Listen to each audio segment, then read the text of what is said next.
My name is Mackenzie. I'm 31, and I never imagined I'd become a cautionary tale about trust. Just last month, I sold my tech startup for $20 million.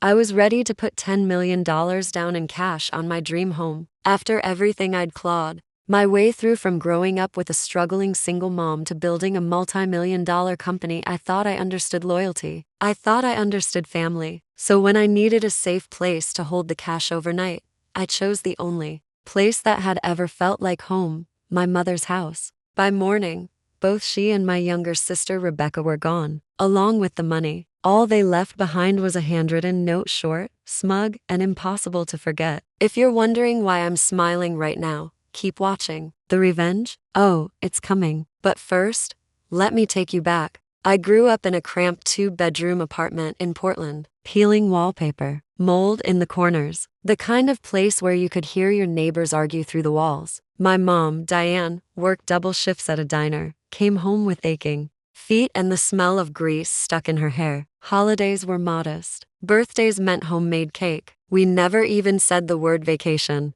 Even as a kid, I knew education was my only ticket out. While other kids played, I studied. When they partied, I stocked shelves at the local grocery store. I was relentless, obsessed. My high school counselor once told me, "Mackenzie, you work like someone's chasing you." Something was the fear of staying trapped in poverty. I got a full ride to MIT. Even then, I worked 2 jobs, lived off ramen, and sent whatever money I could back home. College was a blur of coding, lectures, and night shifts in the library. After graduating, I took a junior developer role at a small tech firm. 2 years in, I launched my own startup, Secure Flow, a cybersecurity platform for financial institutions. The early days were brutal: 18-hour workdays, drained credit cards, constant fear. But by year 3, we'd landed major clients and started turning real profits. I never forgot my roots. I bought my mom a comfortable 3-bedroom house in a quiet suburb. I paid off her debts, set up a generous monthly allowance so she could quit waitressing.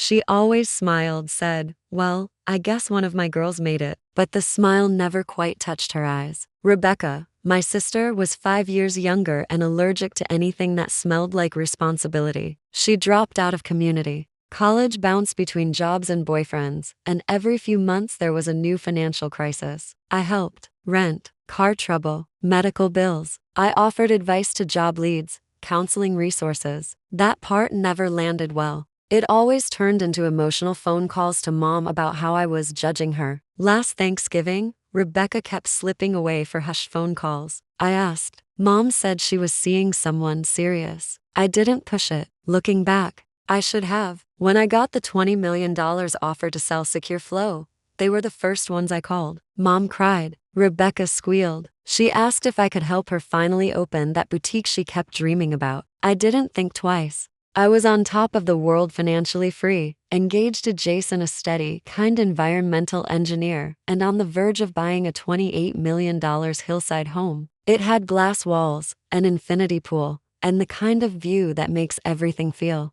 possible. To lock in the deal, I planned to make a $10 million cash offer. Risky? Yes, but it would give me an edge over other buyers. I still remember the moment I stepped into Pacific Northwest Bank. Mr. Thompson, the private banking manager, looked horrified. "Miss Walker, this is highly unusual. We're talking about actual physical currency. That's 20,000 bills. Do you know what you're asking?" "I've done my research," I told him. "Private security is arranged. The money will be secured and in transit for less than 48 hours. He wasn't convinced, but he complied. 3 days later, the cash was ready. I brought it to my mother's house for safekeeping overnight, just like I'd planned. The next morning, she and Rebecca were gone. So was the money. I didn't cry. I didn't scream. I just stood there staring at the note. "You'll be fine. You always are." That was it. A sentence that said everything and nothing at all. But here's the thing, this isn't a tragedy. It's the beginning of something else entirely. So if you want to know what happens next,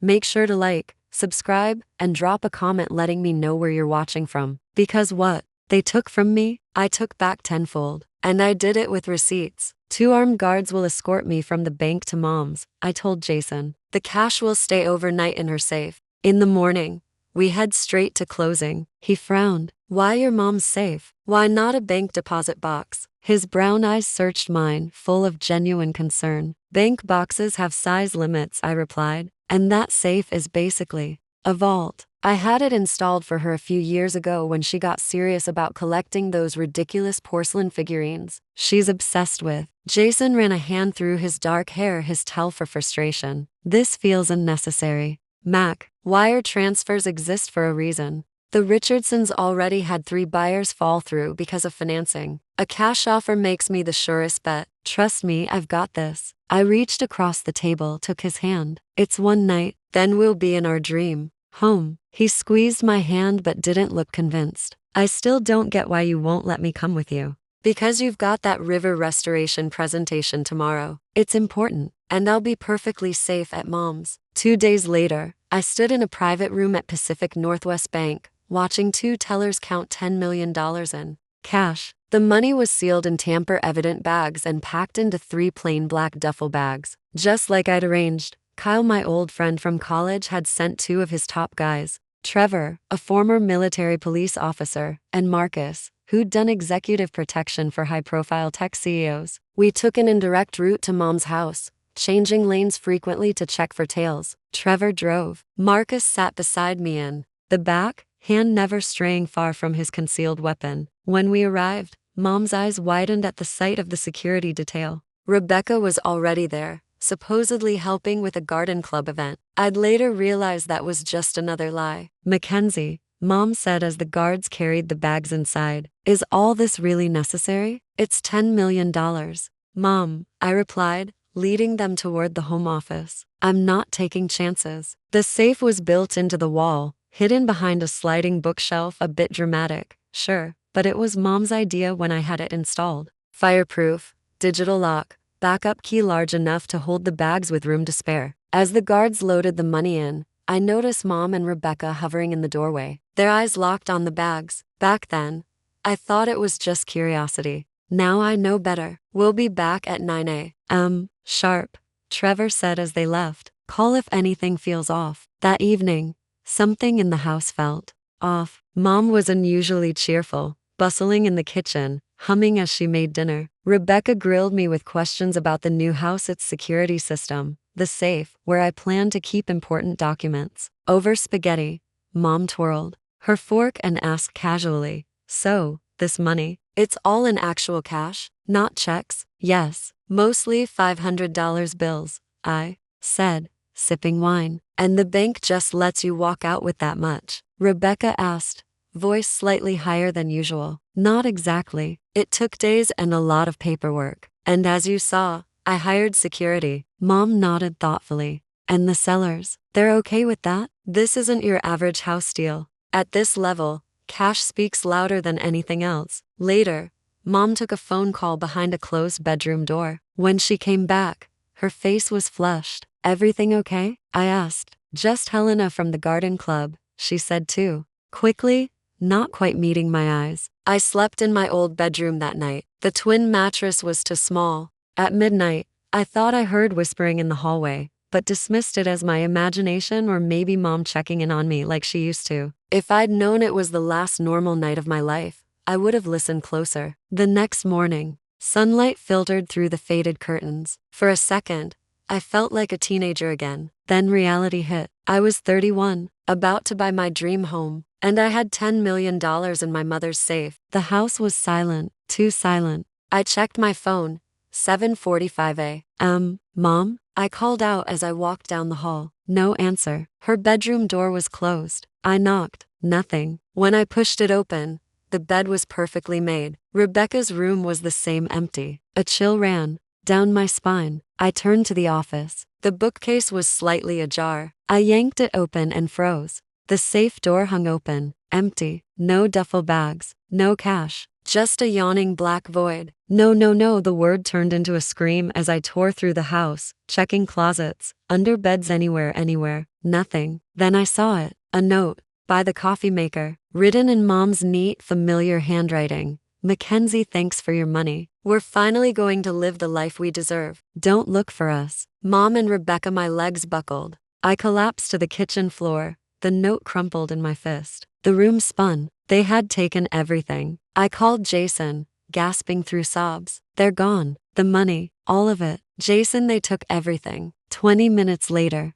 Jason burst through the door, hair wild, still in his MIT t-shirt and sweatpants. I called them 16 times. I said numbly. Mom's goes to voicemail. Rebecca's rings once, then disconnects. They blocked you, he said grimly. We need to call the police. The next few hours passed in a daze. 2 uniformed officers arrived, followed by Detective Sarah Martinez, a calm, sharp woman with silver-streaked hair and no patience for games. Let me get this straight, she said after hearing me out. You withdrew $10 million in cash, placed it in your mother's safe, and now both she and your sister are missing with the money. Said like that, it sounded like I'd handed them the cash on a silver platter. I nodded, shame thick in my throat. I have the withdrawal documents, I added, showing her. The bank's waivers and receipts. She studied them, took photos. Anything suspicious before this? She asked. Any red flags? Nothing clear, I said slowly. They were curious. But it's $10 million.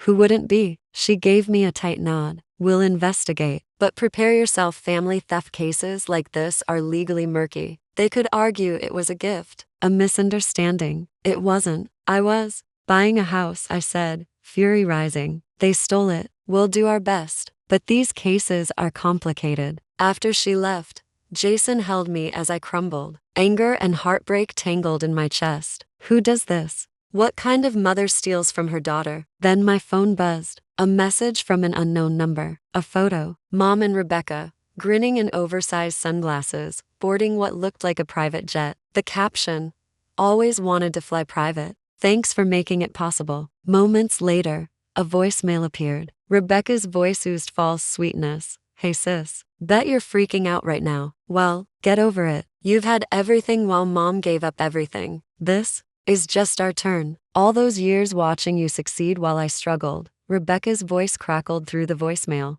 That money? It's finally our turn. You'll make another $10 million with your big brain. This was our only shot. She paused, her tone almost playful. Don't bother looking. By the time you hear this, we'll be in a country without an extradition treaty. Love you. The casual cruelty in her voice hit harder than the theft itself. My own sister, my own mother. It felt like being gutted with a smile. Had I really been handed everything? I'd worked until I couldn't see straight, poured myself into my company, sacrificed everything for that success, and I never hoarded it. I shared it with them. I bought mom a house, paid off her debts, gave Rebecca money every time she stumbled. And now, this? They planned this, I whispered, the truth finally sinking in like cold steel. This wasn't spur of the moment. Jason paced the room, hands clenched. We need to call Detective Martinez. Now, let her hear that message. See the text. I nodded, numb. The pain was too big to hold. My mother and sister, people I'd built my life around, hadn't just betrayed me. They had targeted me. They didn't celebrate my success.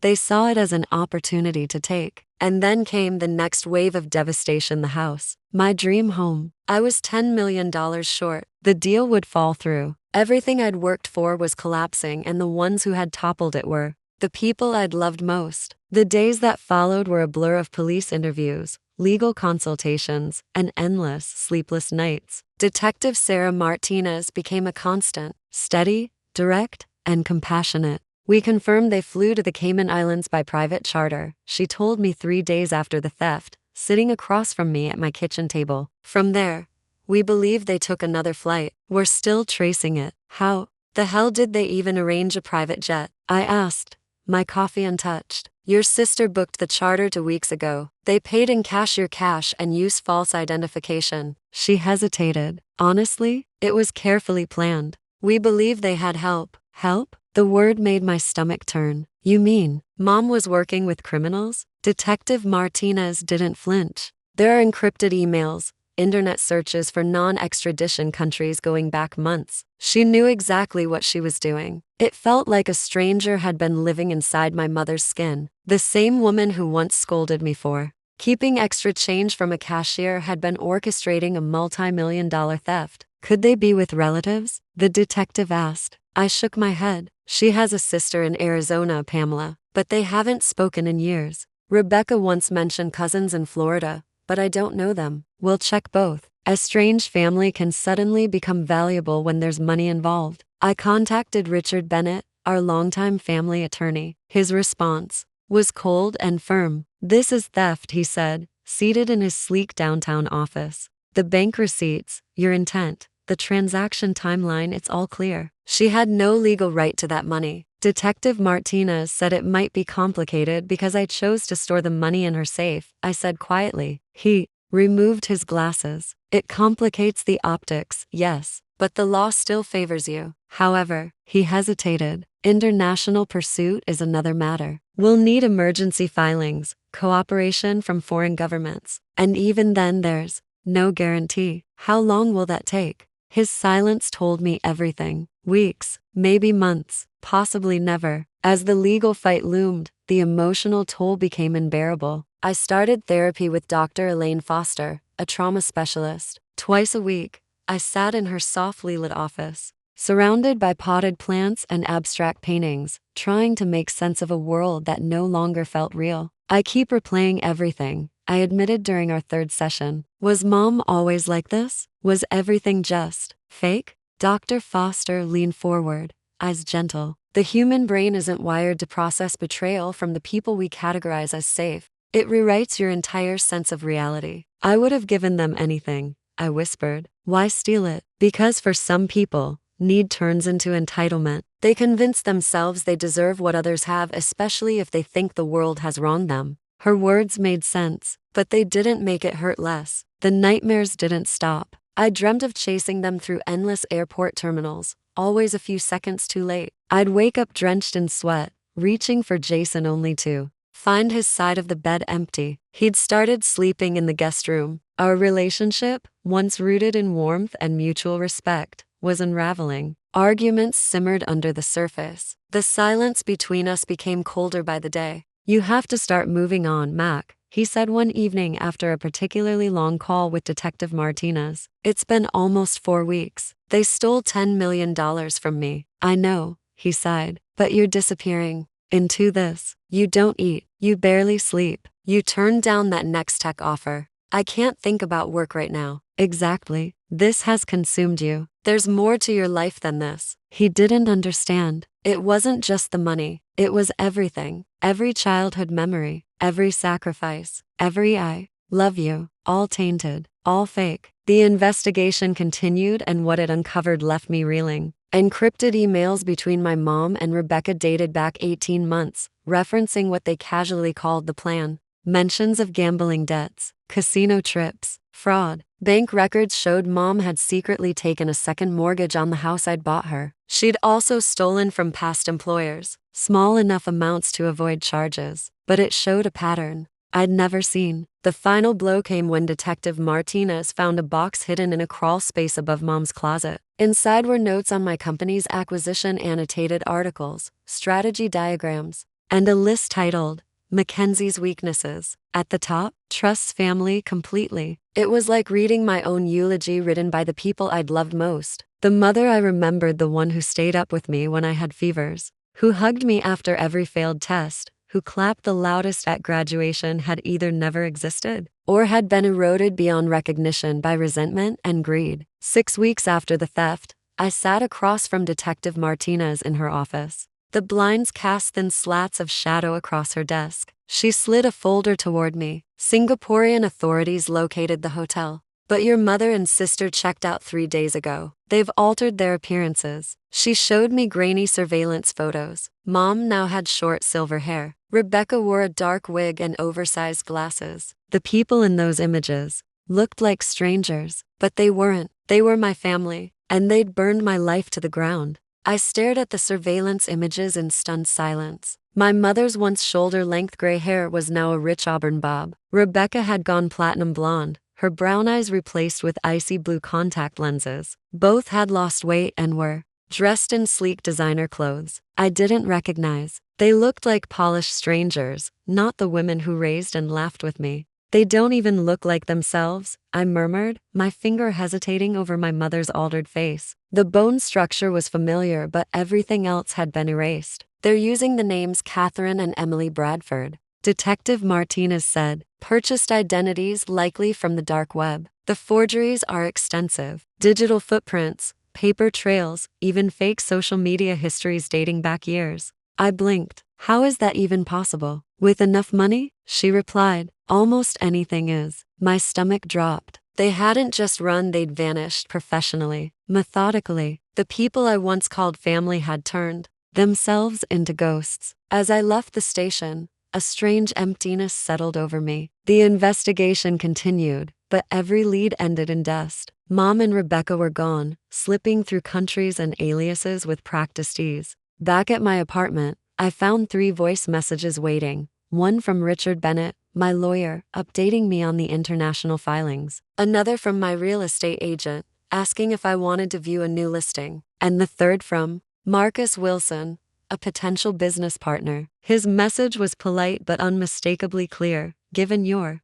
personal situation, I think it's best we pause our discussions. Call me when things settle down. It wasn't the first time a door had quietly closed since the theft. A tech magazine profile had been shelved. Panels and speaking engagements indefinitely rescheduled. Former colleagues who once chased partnerships now seemed to vanish behind full calendars. For all its talk of risk and innovation, the tech world had no tolerance for instability. If I couldn't protect my own assets from my own family, what did that say about my judgment? That evening, Jason came home, setting his bag down with a heavy sigh. His expression was tight, rehearsed. Detective Martinez called, he said. She asked if I'd heard from your mother or sister. Had you? I asked, sharper than I intended. He flinched. Of course not, but that you'd even ask, that says everything about where we are. Where we are? He gestured between us. Yes, Mackenzie. You don't eat. You don't sleep. You spend every second talking to the detective or combing through bank records or plotting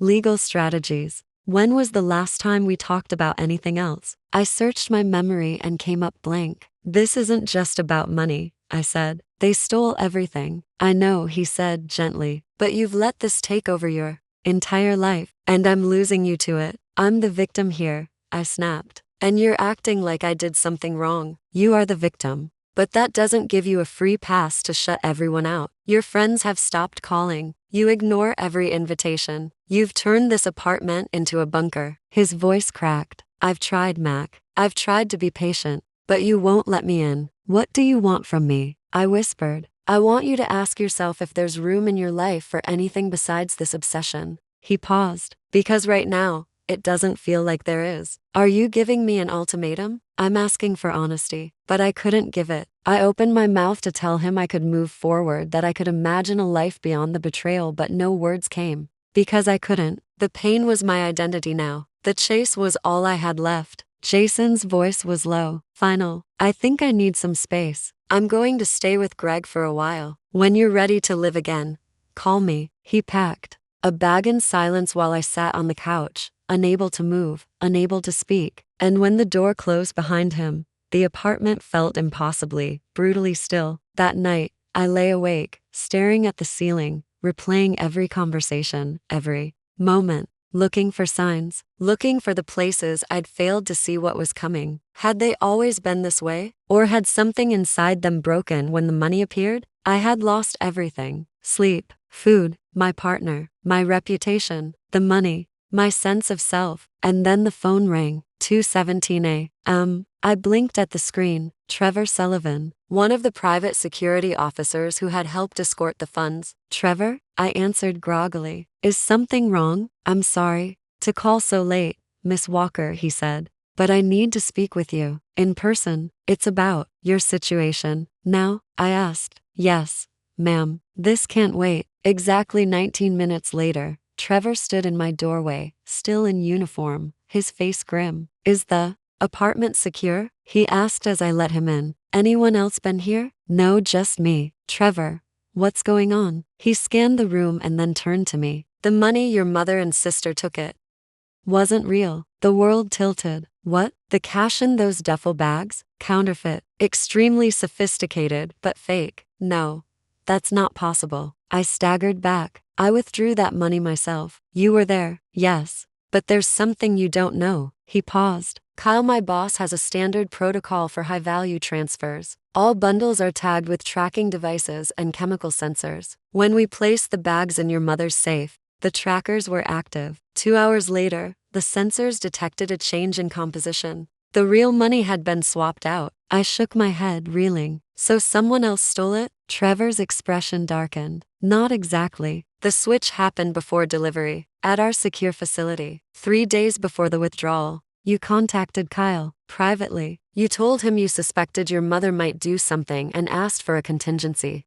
We swapped the money for counterfeits and secured the real funds in our vault. I stared at him. I stopped. A flicker of memory surfaced, signing something at the bank in the chaos of that day. A vague conversation I hadn't really absorbed. Trevor handed me a folded document. Your signature, authorizing the swap. It was unmistakably mine. I sank onto the couch. So the real money is safe? He nodded. In our most secure vault, untouched. And the fakes? Still broadcasting location data. Right now they're in Monaco. A strange sound escaped my chest. Something between a laugh and a gasp. They'd stolen nothing. They'd betrayed me, fled across the globe, and were blowing millions in luxury resorts, all of it fake. A surge of something I hadn't felt in weeks pulls through me. Clarity, power, purpose. I need to see the money, I said. 2 hours later, I stood in the cold, metallic hush of Kyle's private vault, staring at 3 familiar duffel bags. I unzipped one slowly, crisp $500 bills. All there, all mine. Behind me, Kyle tapped a tablet. The fakes are still transmitting. Here's their location, Monaco. I straightened. Good. I want every movement, every transaction, every GPS ping, everything. Kyle looked at me. What are you planning? A slow smile formed, sharp, focused, unmistakably mine. I'm taking back control. Private investigators in France confirmed that my mother and sister had booked flights to Milan. Under their new identities, Catherine and Emily Bradford, they'd made reservations at the exclusive Palazzo Pieri. Richard coordinated with Italian financial authorities, who were eager to investigate the spread of high-quality counterfeit currency. 5 days later, I sat in first class, en route to Milan. Haley was beside me, calmly reviewing our strategy one last time. For the first time since the theft, I felt something close to peace. Not because I was about to face the people who had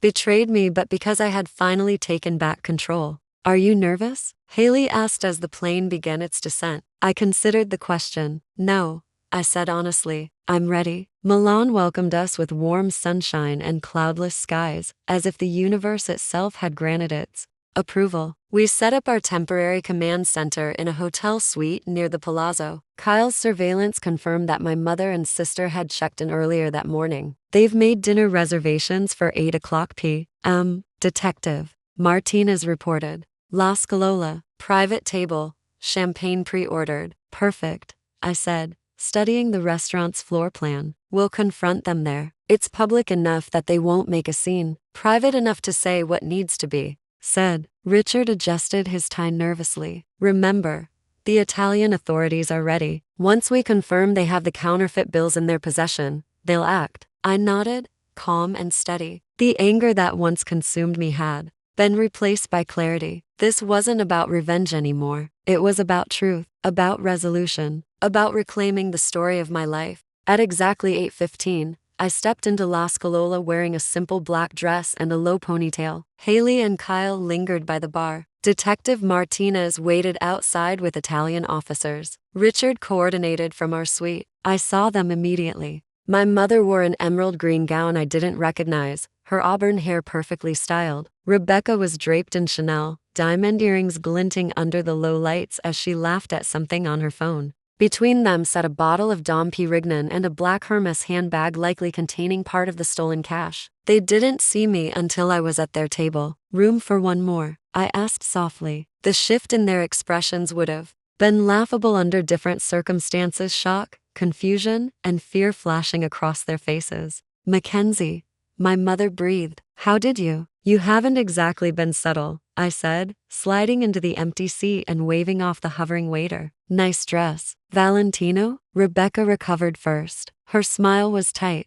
What do you want? Come to beg for your money back? I smiled, not out of spite but serenity. No, I came to ask how you're enjoying it. Is it everything you dreamed? My mother's eyes narrowed. What kind of game are you playing? No game, I replied. Just curious. 10 million is a lot. Was it worth it? Worth losing your family? Your dignity? Rebecca scoffed, the sound hollow. Oh please, you'll make it back. This was our one shot at a better life. A better life, I repeated. And what does that look like to you? Freedom, my mother said quietly. Freedom from always being behind, from emergencies, from watching you succeed while you what? I asked gently. Lived in the house I bought you? Cashed the checks I sent every month? Called me whenever you needed help for another crisis? My voice softened, not in weakness, but in resolve. But that's not why I'm here. I reached for Rebecca's handbag. She made a sound of protest, but I ignored her,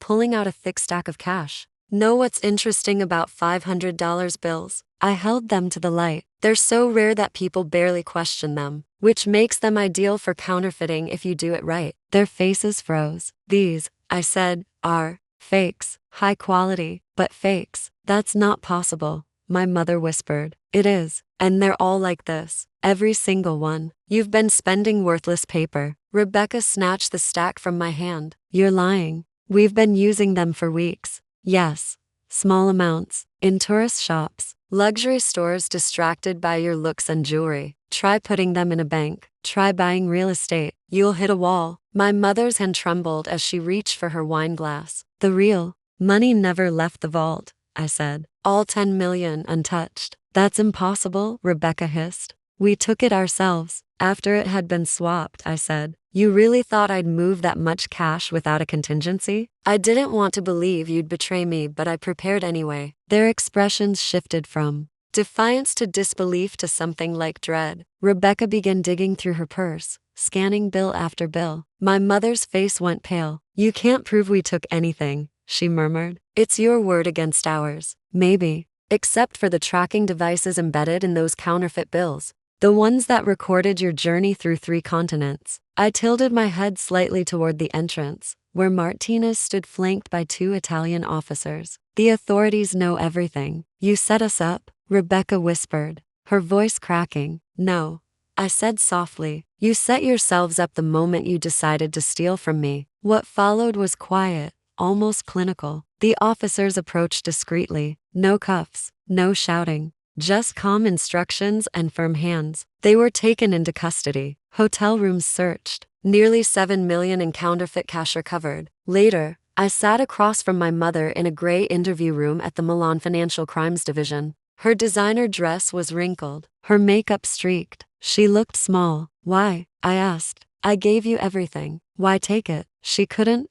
meet my eyes. You make it sound so simple. It is simple. You're my mother. I trusted you. Her voice was bitter. Everything came easy to you. Scholarships, success. I was just the charity case in your perfect life. I never saw you that way, I said. I wanted to share what I had with you, with both of you, on your terms. She shook her head. Your money, your rules, your judgment. Maybe she was right in part. Maybe I had been controlling at times, but that didn't justify betrayal. In another room, Rebecca confessed everything to Martinez, hoping for leniency. She described how it began, the plan, the rehearsals, the lies. Eventually, they were both charged: theft, fraud, possession of counterfeit currency. My mother received 5 years, Rebecca, 3 with the possibility of parole in 18 months. Choosing to press charges was the hardest decision I'd ever made. But in the end, I did. Not out of vengeance but protection. For others. For myself. Still,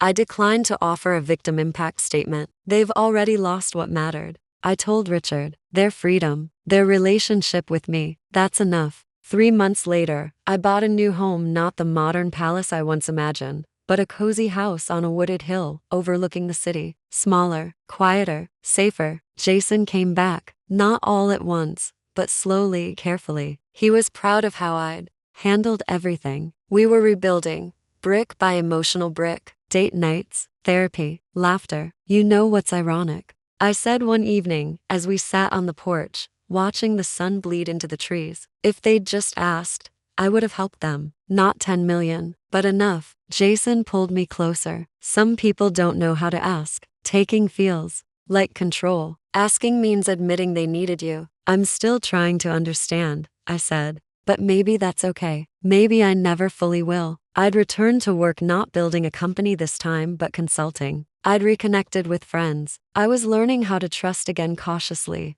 but wholeheartedly. What they did hadn't defined me, it had revealed me. And that was more powerful than anything they could have stolen. You know, Jason said, most people would have broken. I smiled. I didn't get stronger, I replied. I just got more me. Because that's what betrayal can do if you let it. Not destroy, but refine, sharpen, clarify. So, I'm sharing this story not for drama or sympathy, but because I know some of you have your own betrayals. Maybe smaller, maybe just as devastating. And if my story offers you even one thing, let it be this. Betrayal says everything about the betrayer. It says nothing about your worth. Have you ever lived through a betrayal that shaped who you became? Share it in the comments. And if this resonated, like and subscribe to join our community of survivors. Because sometimes the most painful plot twists lead to the most powerful rewrites. Thanks for listening. Until next time, trust wisely, but never stop trusting completely.